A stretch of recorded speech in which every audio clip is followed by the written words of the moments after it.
আজ আমরা চুপ থাকার জন্য কথা বলছি না। আজ আমরা প্রতিবাদ করার জন্য কথা বলছি। চাকরির নামে কিছু প্রতিষ্ঠানের যে শর্ত দিচ্ছে তা লজ্জাজনক এবং অমানবিক। তারা বলছে, দাড়ি কাটতে হবে, হিজাব খুলতে হবে, নইলে চাকরি দেওয়া যাবে না। স্পষ্ট করে বলি, এটা কোনো চাকরির শর্ত নয়।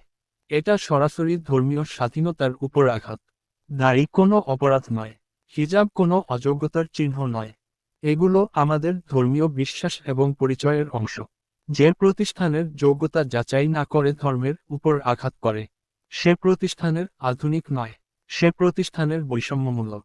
আমরা দক্ষতা নিয়ে কাজ চাই, আমরা মেধার ভিত্তিতে চাকরি চাই, কিন্তু আমরা এমন কোনো চাকরি চাই না যেখানে টিকে থাকতে হলে নিজের ধর্ম বিসর্জন দিতে হয়।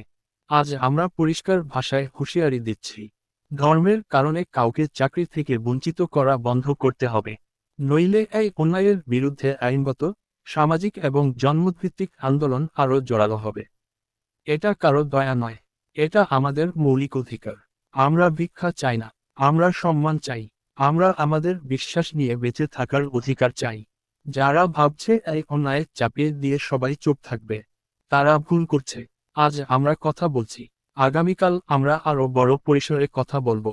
দাড়ি ও হিজাবের বিরুদ্ধে বৈষম্য বন্ধ করুন, ধর্মীয় স্বাধীনতা নিশ্চিত করুন, না হলে এই প্রতিবাদ থামবে না।